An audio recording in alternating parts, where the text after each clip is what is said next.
Sabirabadda yaşayış evinin yanması nəticəsində bir ailənin 6 üzvü yanıq xəsarəti alıb. Hadisə gecə saat 4 radələrində Sabirabad rayonunun Bala Həşimxanlı kəndində qeyd alınıb.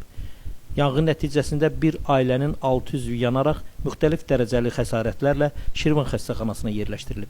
Məmmədovlar ailəsinə məxsus fərdi yaşayış evinin yanması nəticəsində 34 yaşlı Məmmədli Həmidə Heydər qızı, 13 yaşlı Məmmədli Yasəmən Xalid qızı, 12 yaşlı Məmmədova Nərmin Xalid qızı, 10 yaşlı Məmmədov Nihat Xalidoğlu, 3 yaşlı Məmmədov Riyad Xalidoğlu və 38 yaşlı Məmmədov Xalid Ələddinoğlu müxtəlif dərəcəli yanıq xəsarətləri ilə Şirvan şəhər xəstəxanasına yerləşdirilib.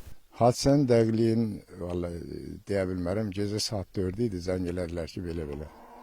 Ev yanıb, təmiz. Heç nə çıxarda bilməyiblər.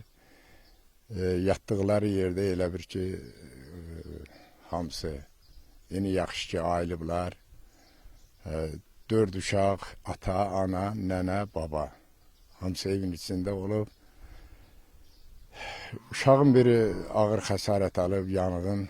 Həkimlərin dediyinə görə 1% yaşamaq şansı var. Allah özü şəfa versin. Elə də fövqəladiyə zəng olundu. Onlar da evə yaxınlaşa bilmədilər. Körpünü dünənləri qazıblar, nəysə yaxşı üstün bastırmayıblar, neynəməyiblər. Ona görə yaxınlaşa bilmədi. Sağ olsunlar, yenə 2 dənə motor gətirdilər, qoydular, kollektordan vurdular, söndürdülər. Evin içərisindən heç nə çıxarda bilmədilər. Hamısı yandı, kül oldu, məhv oldu.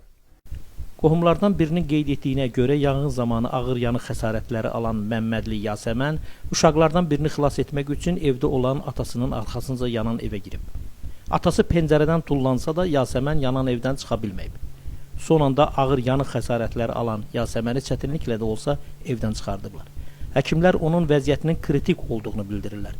Yanğın yerinə Fövqəladə Hallar Nazirliyinin Şirvan və Sabirabad yanğından mühafizə xidmətinin yanğın söndürən briqadası cəlb olunub. Ehtimal olunur ki, hadisəyə elektrik enerjisində baş verən qısa qapanma səbəb olub. Faktla bağlı araşdırma aparılır.